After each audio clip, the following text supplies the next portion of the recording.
Namaste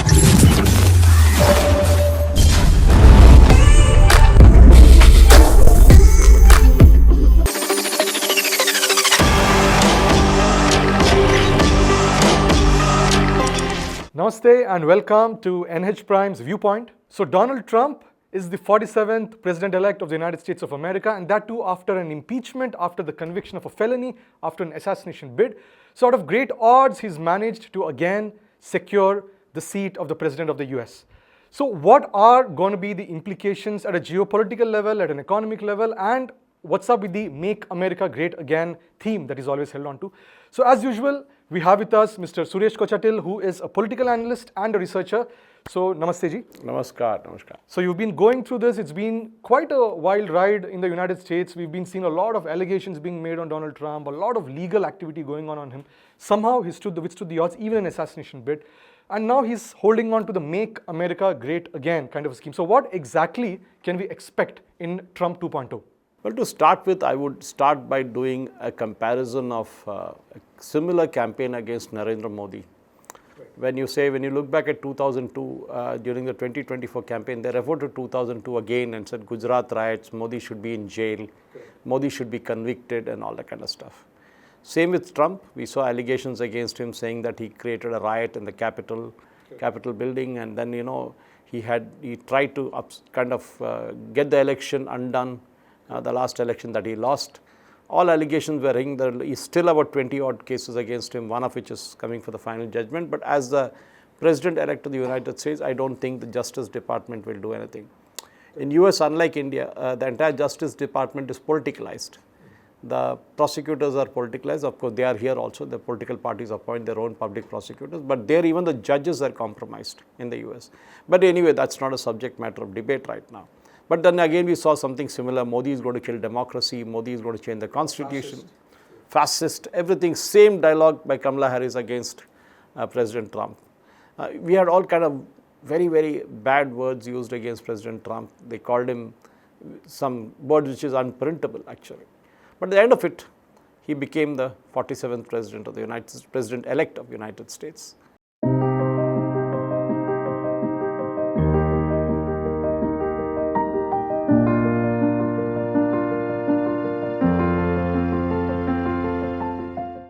Only second president, if I remember right, after Cleveland, I think, who after having won the first election, lost the second election, came back to win the third one.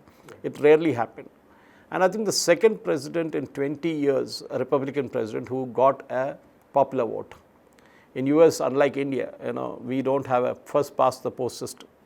It is the electoral college that determines who wins the election, who becomes the president. Of course, there's a Senate and the Congress, everything that goes on. But President Trump's win has actually upset a lot of people. I mean, you see the kind of channel like CNN saying, we can't believe this. How did this happen? And again, Russia, China, Iran, all the allegations are coming that these countries manipulated the result. Luckily, they kept the Russians out this time. Last time, there was a heavy allegation that the Russians were trying to influence the US election. Something similar we saw in India. Okay, there was a lot of external influence that was said to be there to try and defeat Modi in the election there. But let us look at the first fact of what President Trump is up against, because January 20th, there's enough time for the transition now for almost a month and a half, or rather 2 months for the transition to happen, for the new president to take oath. But President Trump is taking over a troubled United States, and everybody knows that. It is he himself who said it. A divided country, divided down the middle, country that is in deep economic crisis, and third, a country that is no longer taken seriously by its allies. We saw in case of Netanyahu, he told Biden and Kamala Harris to take a walk when they said, you don't enter Rafah. They did. They said, don't go into Lebanon. They did. So today, United States influence is diminishing. So these three are the top priority. In fact, during Biden's reign, even the withdrawal of troops from Afghanistan was actually not seen in a positive light. It was not withdrawal, they fled. Correct. That is the right word to use, because they left everything behind and fled. Withdrawal happens in a very systematic manner. But that is the main thing, is that President Trump has a local issue to handle first, which is immigration. He is talking about the wall that was there, and Kamala Harris didn't do anything to stop the immigration. Even now, we are seeing thousands of people pouring in. He says during the campaign, he said these fellows are eating the dogs and the cats in each neighborhood, illegal immigrants. And then he's talking of saying that Venezuela has emptied its prison. Many of the criminals are let on the streets of US, which is why the crime has dropped to zero. In Venezuela, it's increased more than 3 times in the US. Well, he has a point, actually. Even Europe has the same problem. I think except for Poland and Hungary, every other country in Europe is facing an immigration issue. Now it's hitting them hard. All the so-called woke philosophy of saying we are welcoming refugees with open hand doesn't work. Even in a country like India, we are very, very angry and upset when we see Rohingyas enter the country illegally, taking up Aadhaar cards, ration cards, voter cards, and even becoming a part of the electorate. But President Trump's first priority will be to fix the economy. The US economy is in dire straits. One, the inflation is on a runaway path. People are complaining that it's become very tough to put the food on the table. The gas rates, the fuel rates are very high. And naturally, everything along with fuel will go up. So US is having an inflation issue. No, that's a long-term one. He can't just solve this problem overnight. I'll explain to you why that is happening. US is a high-cost economy, and we know that. If a car is to be made in the US, it will cost 3 times or 4 times than it would cost to make it in China. Okay. Now, for a US citizen, what does he look? He looks at a car as a car. He doesn't bother if it's a made in America or a made in Japan or made in Korea or made in China. For him, the car has to run. It has to give a quality ride. It has to stay for some time. But the problem is, if you are to ask to pay 4 times because it is made in America, then there is a rebellion against it. And we saw this when the Japanese cars arrived early, and a lot of Chrysler and Ford, everybody went into huge issues.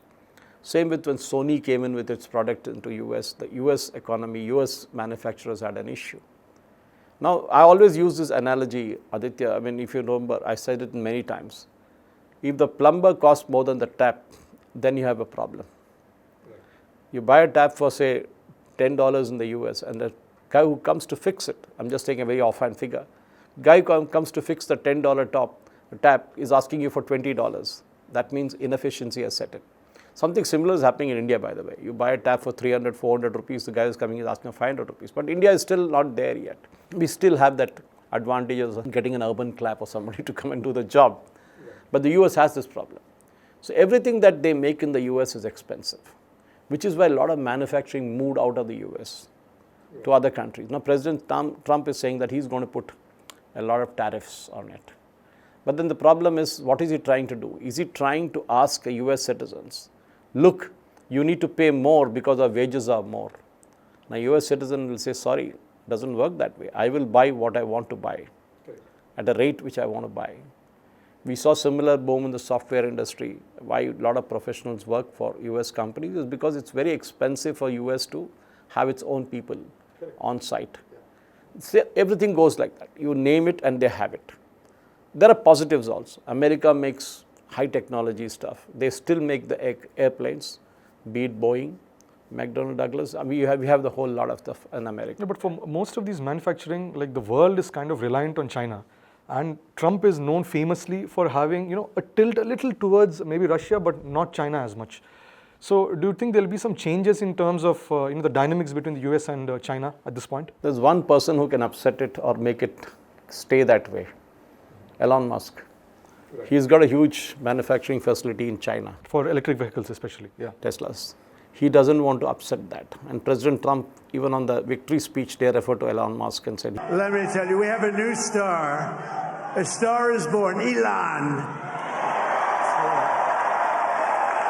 Yeah. He's a great guy. So he might have to give up, if he's going to take a role in the government, then he has to give up his stake in these 2 companies, Twitter and that is now called X, as well as in Tesla and other companies in which he holds major shareholding.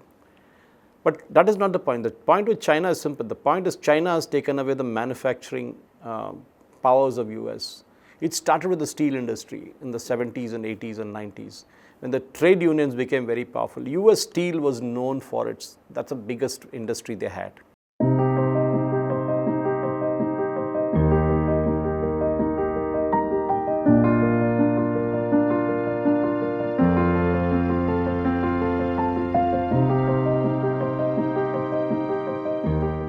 what happened subsequently was the steel cost went up because the labor cost extremely high, the unions were very powerful, and finally the US steel lost its edge, and today they are importing steel. Cars, the same thing happened. The car unions are very powerful. Nobody could take them head on, politically or otherwise. And soon the cars became very expensive to buy in the United States. Yeah. It's easy to say, I will make America great again, but what are you making it great on? If you're going to say, I'm going to pay higher wages to you, then we have a problem. Yeah. Because then everything will become expensive and inflation will come up again. They want to lower inflation, yet pay more and make America great again. Doesn't work that way. See, today the world is a big village. Okay, it's a unipolar world, yes, fine, but everybody can buy from anywhere. Okay, we stopped buying Chinese things because of a campaign by Narendra Modi ji, because even the cereal lights for Diwali, we used to buy it from China at one time, toys we used to buy, but today we make everything ourselves, okay. Even the Bluetooth speakers come with Made in India tag. Amazon carries it's kind of a certification within that saying this is made in India. Why are the iPhones being made in India? Again, because the costs are low. If you're making it Sri Perambur, and then if you're going to make it in US, there's a world of difference. So if a Foxconn sets up a plant in India, they're not doing because they love India. They're doing it because of purely economies of scale. It used to be Vietnam, it used to be Thailand, it used to be Indonesia, Taiwan, but now anybody can make it. So if the company feels that, look, I can sell more phones in India, I make it at a lower cost, my profit margin still stays high, I would rather do it in India. So this economy is going to be the first issue for President Trump. And I don't think he has a quick fix band-aid solution for this. It requires a deep surgery. In fact, President-elect Trump, he's also mentioned many a times that the oil is something that he would like to reignite. The sale of oil, the production of oil, and he wasn't quite optimistic about the EV scenario. But then we see that Elon Musk is somebody who promotes EV a lot. So you think there'll be some kind of a compromise here that okay, fine, let EV go on, but let the world's oil kind of production increase, imports, exports increase. See, EV is still at its infancy, even in the US. Okay, it's picked up big time there in terms of volumes. But when you're talking of shale oil, which the US pumps in, it has been impacted by climate change issues. All the American presidents, the past 2 or 3 of them, I mean, if you leave out Trump again, even including President Biden and Kamala Harris, Vice President Kamala Harris, they were all for they were looking at very positive climate change attitude. Even we are committed to it, by the way, we are committed to it. Okay, so what we are doing is that, what is it that we want to do in terms of climate change? And President Trump has very clearly said, I'm going to dump it all. Forget the Paris Accord, forget everything. I want to pump more oil, shale oil. And he made this claim on the victory speech day saying that we have more oil, that is US has more oil than Saudi Arabia. Leave the oil to me. We have more liquid gold, oil and gas. We have more liquid gold than any country in the world, more than Saudi Arabia. Saudi Arabia's oil pumping is a different technology. It's a different kind of situation. But when you're talking of President Trump using US oil, he's talking of shale oil, which the US has to a large extent, big quantities. But then the question is, how long will he keep pumping it? One day it's going to run dry. Saudi Arabia also knows that. So that is a big challenge for him, that to keep the oil prices low, because when oil prices are high, everything costs money. The guy who goes to the gas station to fill up, from the guy who drives a truck, everything, the cost goes up. So the transported things cost more, everything. I mean, same thing happens in India. Every time the basic fuel prices go up, everything gets impacted in the chain. The entire chain gets impacted. So that is a big challenge for President Trump. But I think there are far more issues which he needs to deal with. So we dealt with the economy, we dealt with oil crisis. Of course, we dealt with what he would do with China, but I think he has a lot more on his plate. I mean, for example, the Russia-Ukraine war on one side, there's a conflict going on in the Middle East as well with Israel, now Iran getting more actively engaged in it. So do you think the involvement of Trump would kind of change the scenario a little because of his relationship with Putin, or do you think the United States, the state machinery itself will kind of inhibit Trump from doing much progress over here? See, governments may change, but policies remain sometimes. Okay, one needs to remind it, not just the United States, many other countries. The policies take some time to change. It's easy to bluster during an election and claim that I will stop the war in one day. Don't stop in one day. I mean, the bureaucrats would come and spit facts later. Exactly. So if you remember the old series in the UK, the Yes Minister series, the bureaucrat manipulates everything. But President Trump is very clear that NATO has to pay the bill for the Ukraine war. And that's going to be a big challenge. Because still now, President Zelensky has been having a free ride. Without spending a dime, he has been running a war with money, with ammunitions, everything coming in from other countries. That, I think, will stop now. As you said, President Trump is friendly with President Putin, one of the few presidents who never called him to congratulate him on his victory. I doubt President Trump would have taken the call in the first place. But the point is, if US withdraws from funding the Ukraine war, and because now President Trump's Republican Party has a majority in both the Senate and the Congress, so that is something very unique again. If that situation comes, there's no bipartisan stuff, there's nothing they can do. Filibuster cannot work. So we're going to see a reduced funding for the Ukraine war. Germany will start thinking twice, UK will start thinking, and everybody, including the NATO allies, start thinking, why should we fund a war which is going nowhere? The old thought process was that US wanted to finish President Putin once for all so that they could have their own man in Russia. That's not going to work. Even if President Putin goes away, the new guy might be even worse than President Putin. Okay, so the US has to learn to live with him. Okay. Second thing is, if you stop funding Zelensky, what will he do? I can bet my last dollar that he has got a huge mansion in Switzerland, I'm told, with all the money that Europe gave him. And he's going to flee there. He's going to run away from the country because Ukraine today is destroyed. Even if the war stops today, it's going to take 20 to 30 years to build back where Ukraine was. And that's going to be a big challenge. The cost of rebuilding Ukraine is going to be more than the cost of the war that is being run right now. So I think President Trump will definitely, moment he takes office, one of the first executive orders will be that he will sign off, saying that we got to reduce the funding to Ukraine. Forget it, we are not going to do anything with them. Same with the Israel war, the Gaza thing, that the three H's, Hamas, Hezbollah and Houthis. I think President Trump is going to take a tough stand. Will the Qataris get impacted? Iran is definitely on the target, that's for sure. So essentially, in terms of these two wars, while President Trump may actually turn down the fuel towards the Ukraine war, but whatever he's saying seems to be that he's going to pump in more when it comes to the Israel war. He's going to take a much stronger, harsher stance for Israel. He's going to take a much stronger stand towards Iran. Against Iran. Because see, Hezbollah is finished. Houthis are being taken care by US itself. In fact, they've just declared a ceasefire as well. Yes, so now you have the Hamas. Hamas leadership is gone, everything is finished. Now the rebuilding of Gaza has to start. So who will monitor Gaza? Who will be the ruler there? We have the Palestinian Authority for name's sake, but they do nothing there. So President Trump, I think, is going to tell Netanyahu, take 6 more months, but finish it once for all. But if you can help me finish off Iran, that will be great. But isn't, again, Russia a little aligned with Iran? No, Russia is desperate for Iranian missiles. Russia really doesn't love Iran. Russia needs missiles, and it is hit by the sanction regime. And one of the few regimes which doesn't care for sanctions is Iran.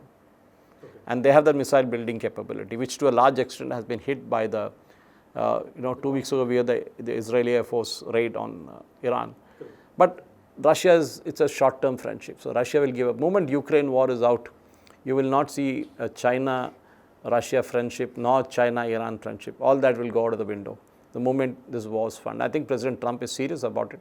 All he needs to do is turn off the funding tap and the ammunition tap for Zelensky, and the war will come to an end.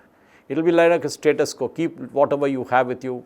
Don't move an inch forward. Don't go an inch back. Everybody stays where they are. Ceasefire and be done with it. And I think something similar is going to come out from Hezbollah and from the Hamas. But of all this, what do you think Israel, if in case US says let's stick to a two-state kind of a solution with Israel and Palestine, do you think Israel is at a position right now to say that, okay, fine, we are fine with it? It is already there, isn't it? The two-state solution is already there. The problem, if you look back into history, Israelis bought the land which they are sitting right now and conquered some of the lands. But most of Palestine is in the hands of Egypt and Jordan. From the river to the sea. Correct. Where did it go? Egypt is sitting with more than 1/3 of what Palestinian land. They are refusing to give it back. And you look at Jordan. Jordan is keeping the other half. I mean, for all the sympathy and for all the crying that these people do for Palestinians, it is these countries which have taken away. Syria has taken something away. Jordan has taken something away. Egypt. Why are you blaming the Israelis for it? They have worked on a land which the Arabs said nothing will grow here. But they built it back. They did use technology. They did a lot of farming revolution, and they made what it is today. Let them. The two-state solution is fine as long. But even if you have to give your Palestine state, what is the guarantee that another Hamas will not crop up? That is the main problem. So I think President Trump would, at least in his first 2 years, would try and finish for a political solution for this at all. I mean, at one time they propped up Yasser Arafat, gave him the Nobel Peace Prize. Then they had the Palestinian Authority. But the Palestinian Authority was overrun by Hamas. So next time they should not allow it to happen. We saw what happened in Afghanistan. They propped up a regime after the Soviets fled. But that regime also collapsed. And today Taliban is sitting there. So the problem is there for the US. It's not going to go away. The problem mainly is Iran. If they can take care of Iran, if they can kind of finish off the Iranian nuclear facilities without making another Chernobyl happen, then I think it will be a positive thing. Let the oil fields stay as it is. And if there's a regime change in Iran, that's going to be good. But then the positive aspect is that India is in the good picture in all this. And the US-India friendship, I think, is going to be one of the major points for President Trump. So, so do you think now if the India and United States, the friendship is kind of going to get better? We've seen that the Bangladesh regime has changed. And then now the Bangladesh government, in a way, is kind of hostile to the Indian government. But, whoever the caretaker over there, which is Muhammad Yunus, he's somebody seen close to the Democrats. So do you think there'll be some kind of a reversal over there again where Sheikh Hasina can actually reclaim it? Because she's even congratulated the president as the Prime Minister of Bangladesh. I was coming to that. Did you see a congratulations from the Bangladeshis, so-called official administrator? Not from Muhammad Yunus at least, yeah. Sheikh Hasina is technically still the Prime Minister of Bangladesh. She may have fled the country, but she didn't resign. Nor did they put another Prime Minister in her place. Okay, look at that. So the US is going to play a very good waiting game in this. The CIA who did this entire operation in Bangladesh are not exactly liked by President Trump. Nor does President Trump support the FBI, the Secret Service, because he's seen a lot of lacunae that happened to his personal security also when it came to that. So we're going to see a change in regime in Bangladesh? No. But what you're going to see is a slow throttling of the money part of it. If the money supply goes dry, Bangladesh will be another Sri Lanka, what it was, say, 10 years ago or 5 years ago, what Maldives is today, and what Pakistan is going to be forever. So that is what Bangladesh situation is going to be. Because the personal relationship that President Trump has with Modi is very clear. There are small issues. For example, President Trump often keeps cribbing about the high duties that we charge on Harley-Davidson bikes. So the logic used was, get your bikes here, make it here, and then we will not charge you any duty. But then no, Harley-Davidson says, no, we will not make it in India. Same thing with Tesla, by the way. That they said, okay, bring it to India, make it here, and then you have a huge market, sell it here. But then there are niche products like Harley-Davidson. Not every Indian can afford it. It's not an ordinary motorbike. So President Trump uses this example of Harley-Davidson always to say, I will target India because they charge very high tariff. So if India sends anything to US, we will charge them higher than that. Now the question is very simple, is he knows that this market is huge. If President Trump says, I won't send Harley-Davidson bikes here, then somebody else will come and take that market, be it from China or from Europe. So the main threat for President Trump is to ensure that, one, his economics depends to a large extent on China and India. How his economics work out? Because China holds almost all of US debt today. If China dumps that debt in the open market, US is dead. Okay, runs into trillions and trillions. So they are subscribed to all that. They just need to dump it. But China knows they won't do it. The Chinese economy itself is in trouble. Big trouble. We've seen China withdrawing from Europe, the investments in Europe from the vineyards in Champagne, all this kind of stuff that is happening today. So I think President Trump has his hands full for the next 6 months to 1 year, trying to undo or kind of say what President Biden and Kamala Harris didn't do, I have to do. And also to redo what Biden had undone earlier. Yes. For example, immigration was one of the main issues we discussed right at the start. How are you going to take care of the immigration? Last month, we saw a plane load of 240 Indians who went illegally to US being sent back by a chartered flight. From the Mexican border, I believe, right? Yeah. Now we're going to have more. And that's what President Trump, I have no problem if people come in legally, but I will not tolerate anybody coming in illegally. So we're going to see a lot of people fleeing to Canada from US, especially those who are not on the proper legal ticket, and they will be fleeing to Canada and other countries. So we're going to see a stop in the immigration that's going to come up from the Mexican border. The border patrols, the border walls are going to be further strengthened. But President Trump has to first improve his own economy, as we said right at the start. So he has, but if you ask me, about a dozen issues to handle, and including the world geopolitics. So he needs to have great advisors. He has a very good vice president, J.D. Vance. So that is a great advantage. He's just 40. I think if he wins the next election after President Trump cannot contest anymore, then I think J.D. Vance will be one of the youngest US presidents in recent history, and that's going to be, and President Trump is the oldest. So that is the main irony of it. So when you compare, always people ask, what is in it for India? We talked about what's in it for India. What does President Trump do to India? If you ask me, all I will say, if he doesn't do anything, that is good enough. Okay. For example, Pannun, who is sitting there. If President Trump walks his talk on terrorism and Islamic terrorism, he should always equate Khalistani terrorism with that.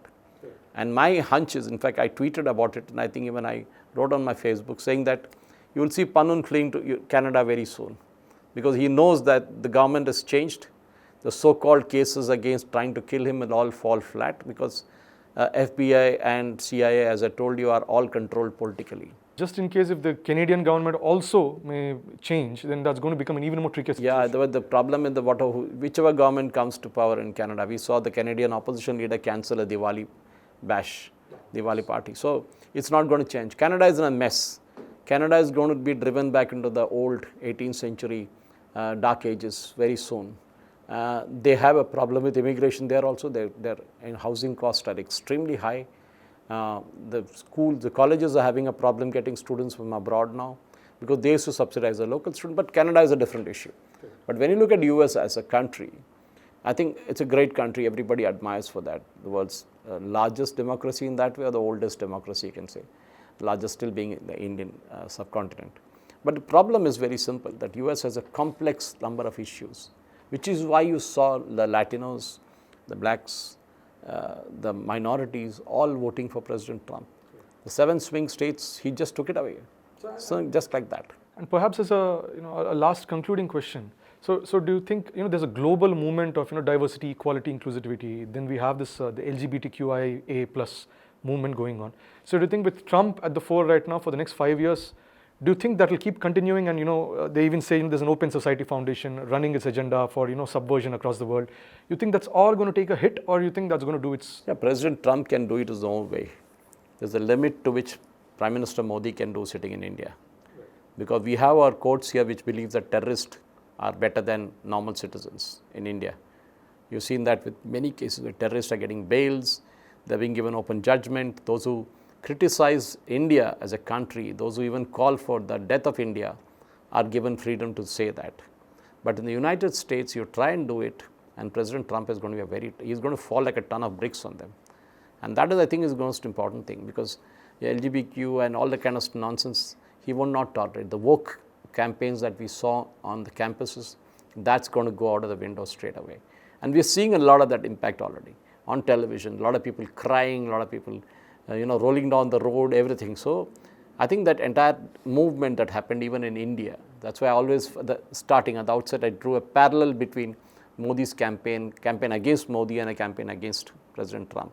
Television channels were used, same thing happened in India. Social media was used, same thing happened in India. Everything was used against Prime Minister Modi. Same thing against Trump. Both were Hitler, both were trying to change the constitution, the last democratic election, everything. But I think President Trump has really shown the way. I mean, I expected to win, but I never expected to win like this, honestly. And this is just too sweeping. It's like talking about the Haryana election. We thought BJP will lose, but BJP won. Not only did they win, they won it in style. And I think President Trump has shown that you can always make a comeback. Age is only a number. Great. So thank you so much for your valuable inputs. You've seen today's episode. So what do you think about this? Please comment below. We'll catch up again in the next episode. Namaste and Jai Hind.